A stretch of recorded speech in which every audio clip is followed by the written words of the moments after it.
A paz gloriosa de nosso Senhor e Salvador Jesus Cristo.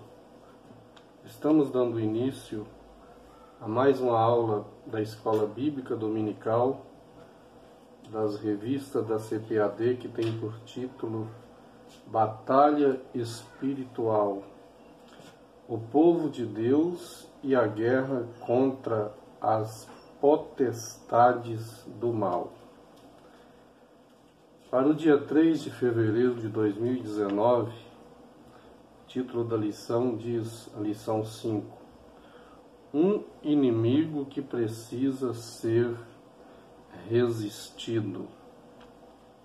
O texto áureo da nossa lição diz: sujeitai-vos, pois, a Deus, resisti ao diabo, e ele fugirá de vós. Está em Tiago, capítulo 4, versículo 7.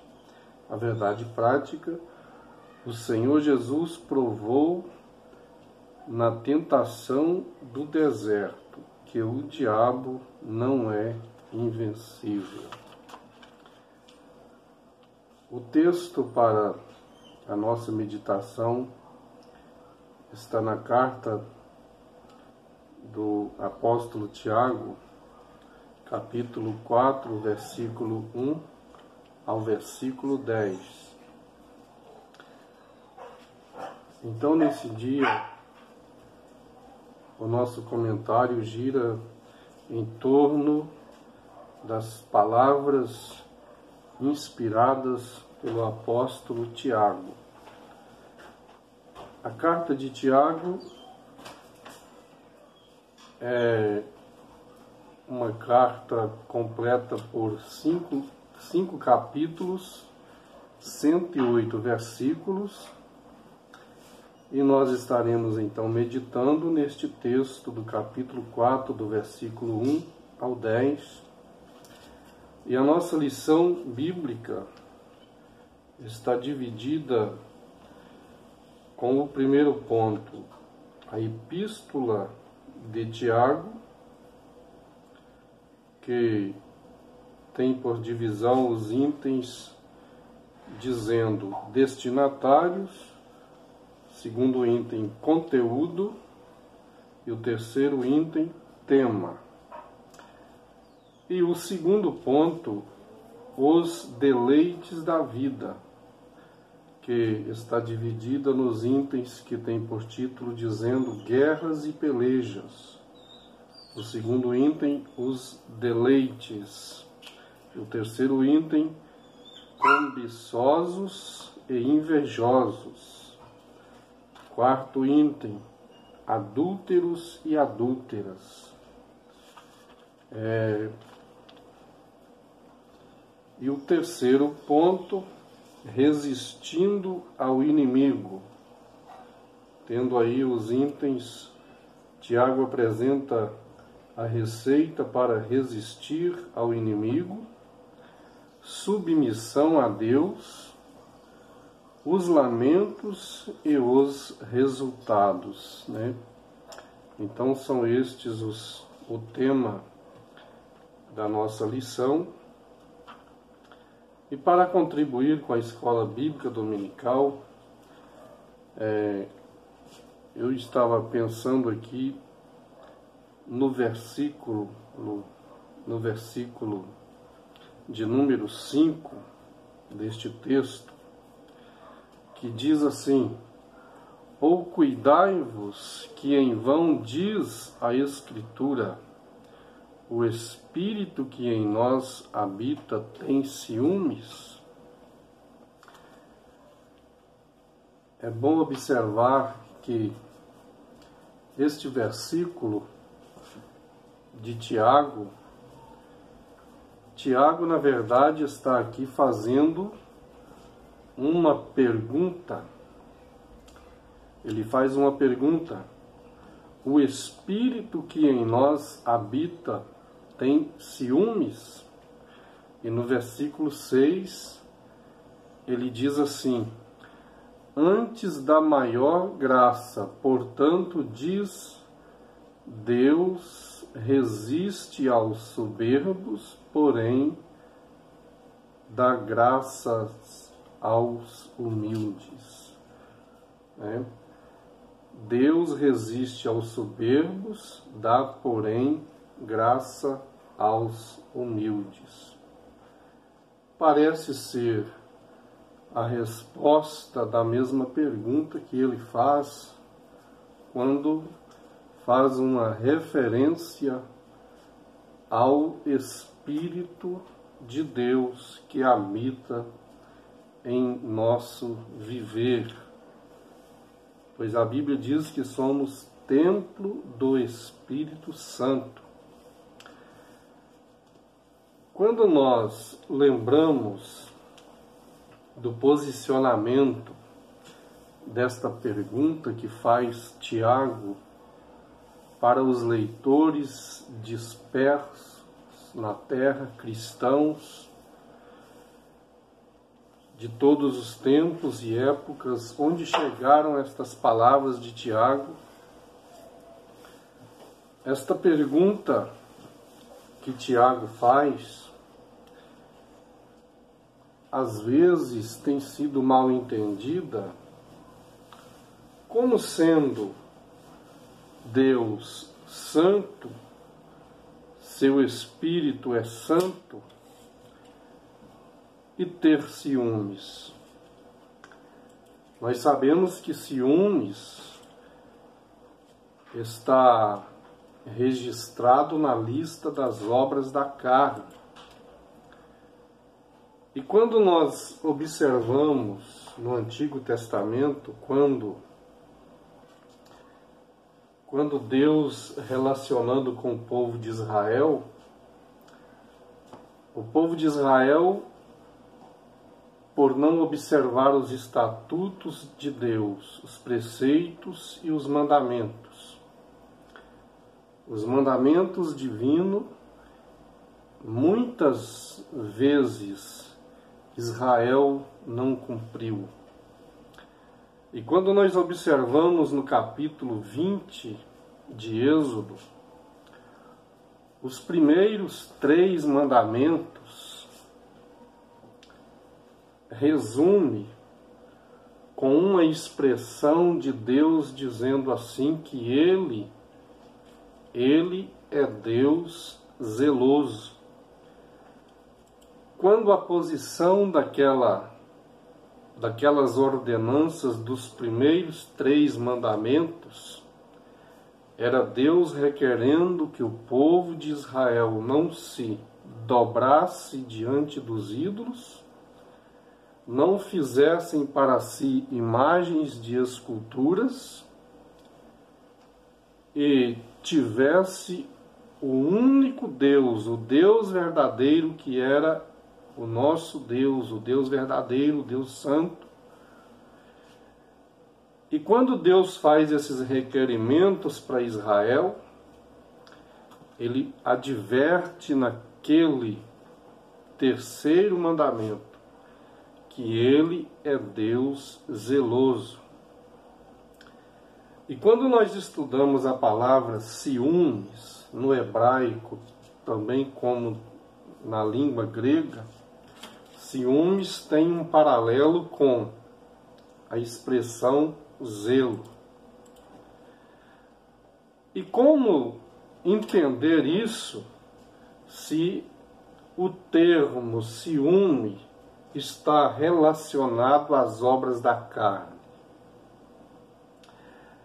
É bom também lembrar que quando Deus criou a raça humana e tendo também criado os anjos, arcanjos, querubins, serafins, nós temos aprendido que Deus os criou com liberdade de escolha, dotados do livre arbítrio. Então, só nesta forma de já olhar e ver como Deus criou, como Deus projetou na sua criação os anjos, como também a humanidade, dando livre arbítrio, que quer dizer liberdade de escolha, então percebe-se que não existe esta mal intenção de um ciúme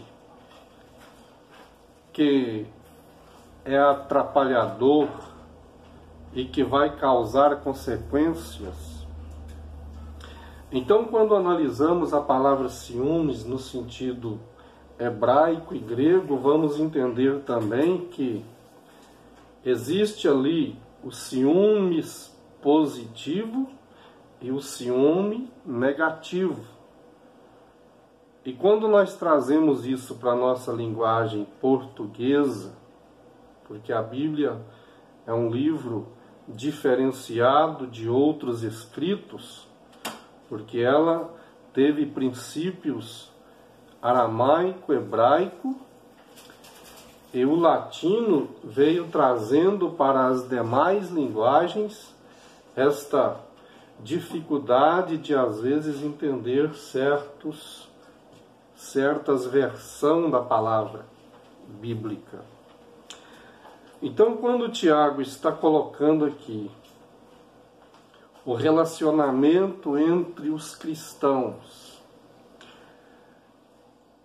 e como ele apresenta o primeiro, segundo, terceiro e quarto versículo, da base de encerramento aqui no versículo 5, com esta pergunta: cuidai-vos que em vão diz a Escritura, o Espírito que em nós habita tem ciúmes? Então, é de se entender que Deus tem um zelo maior. E quando Ele, relacionando com o seu povo, ministrando a finalidade de haver uma comunhão entranhável no meio e no seio da igreja, e que esses crentes, os servos de Deus, apresentem uma conduta diferenciada, apresentem para o mundo que o viver cristão, o viver admoestado pela vontade de Deus, existe uma diferença. E exige que se haja uma diferença feito em apresentação neste relacionamento. Porque de que forma vamos mostrar que servimos a Deus e no mesmo tempo estamos perseguindo aqueles que estão no combate, no mesmo combate, na mesma obra? Então é preciso que haja uma verdadeira comunhão. É preciso que haja um verdadeiro sentimento de Cristo, né, derramado em nossos corações.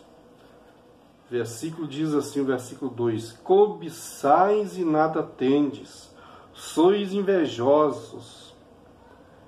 Então, o ciúme do lado negativo, aquele zelo pesado do lado negativo, segundo a expressão hebraica, ele levava, né, a pessoa a ter inveja do seu companheiro, do seu semelhante, do seu próximo.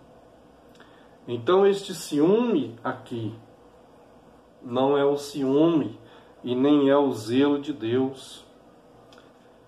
Então, quando Tiago faz esta pergunta, deixando que cada um na igreja primitiva tivesse uma reflexão a respeito do seu comportamento, porque Deus, na verdade, esse Deus que se apresenta com uma forma misericordiosa querendo trazer para si o coração do homem como todo o seu viver, e apresentando a este uma forma de se viver, apresentando uma legitimidade comparada aos seus mandamentos, guardando seus preceitos, mas sem levar em conta que Deus não está também forçando. Existe uma forma de liberdade no transitar de Deus no Antigo Testamento. Nós vemos no capítulo 29 de Deuteronômio, Deus colocando 6 homens sobre o Monte Gerizim, 6 homens sobre o Monte Ebal. 6 homens falava de maldição e 6 homens falava de bênção. Quem quisessem ser abençoados, cumprisse com os mandamentos e as ordenanças. Mas quem não cumprisse com os estatutos, mandamentos, as ordenanças divinas, necessariamente estavam abraçando os lados da maldição. Porque no fim, Deus estaria com aqueles que guardavam seus mandamentos abençoando, mas aqueles que desprezavam seus conselhos, mandamentos, estatutos, necessariamente, dentro da liberdade de livre escolha, eles já estariam conscientizados de que a maldição os aguardaria no término daquela história. Então não é forçado. Esse Deus não trabalha com ciúmes. Ele adverte, ele mostra o término da história, né? Inclusive, a humanidade já tem. É por isso que a Bíblia, Jesus disse: ide a todo mundo, pregai o Evangelho. Quem crer será salvo, mas quem não crer já está condenado.